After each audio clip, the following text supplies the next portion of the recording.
외부에서 날아들어온 농약으로 억울하게 친환경 농산물 인증을 취소당하는 농가 사례가 이어지고 있는데요. 이에 현행 친환경 농산물 인증 제도에 변화가 필요하다는 현장의 목소리가 높아지고 있습니다. 최근 서울 여의도에서 열린 토론회에서는 잔류 농약 검사 위주의 인증제를 개선해야 한다는 목소리가 나와 주목됩니다. 이호철 기자가 현장에 다녀왔습니다. 한국친환경농업협회는 여의도 농업정책보험금융원에서 친환경 농업의 제도 개선과 육성 방안을 논의하기 위한 토론회를 열었습니다. 이날 토론회에 참석한 전문가들은 잔류 농약 검사 위주의 친환경 농산물 인증을 개선해야 한다고 한 목소리를 냈습니다. 최근 영농 현장에서는 드론을 이용한 항공 방제가 확산하고 있습니다. 이에 의도치 않게 친환경 농산물에서 잔류 농약이 검출되는 등 억울하게 인증을 취소당하는 농가들이 늘고 있습니다. 일반 농산물 또는 GAP 이런 농가들은 이렇게 열 몇 개가 나와도 허용 기준치 이하면 아주 떳떳하고 당당하게 판매가 돼요. 근데 친환경 농가들은 진짜 조금 나오는 거예요. 국미량 나오는데 이런 거 나와도 그냥 얼굴을 들고 다닐 수가 없습니다.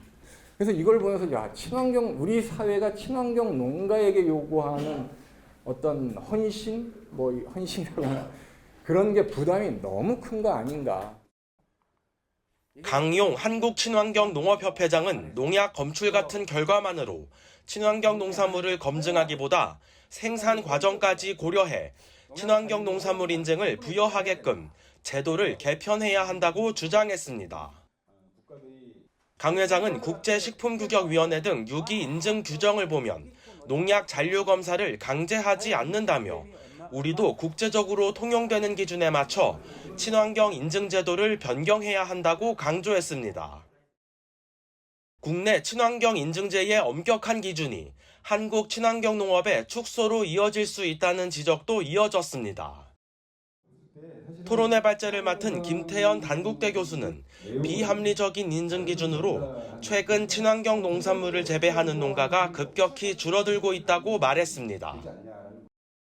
실제로 지난해 친환경 농산물 인증 면적은 2020년 대비 11,700헥타르가 줄었고 인증 농가 수도 같은 기간 8,527가구가 감소했습니다. 친환경 농산물에 대한 소비자 인식을 현실적으로 개선해갈 필요가 있다는 지적도 나왔습니다. 이날 토론에 참석한 소비자단체 관계자는 농약의 유무가 아니라 농산물이 어떻게 재배됐는지에 대한 과정이 중요하다는 친환경 농업단체의 주장은 설득력이 있다고 말했습니다. 그러며 소비자들의 공감을 얻기 위해선 농가와 생산자 단체의 적극적인 홍보가 필요하다고 강조했습니다. 근데 여기에서 포인트는 뭐냐면 그러면 알리려고는 했니? 라는 겁니다. 안 하시는 것 같아요.